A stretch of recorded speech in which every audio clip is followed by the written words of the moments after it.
that we are created not according to our own purpose, but we are created according to God's purpose. So even ang atong existence, dunay tuyo.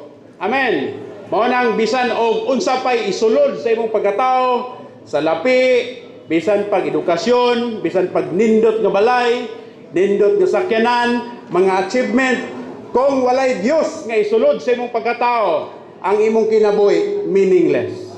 Because we are created according to God's purpose. So ang imong lantawon, heavens is for the earth, earth is for man, and man is for God. So muna ang Ecclesiastes 3:11, God implanted eternity into man's heart. Nga way laing makatagbaw sa tao, mao ra gyud ang Dios. Kung mapunuan ta ning Dios, matagbaw ta mga igsoon. Kaya ang atong pagkinabuhi, sudlanan man ta, nga kasudlan og Dios, nga way laing dinhis kalibutan, mao ra gyud ang Dios mo'y matagbaw dinhi nato.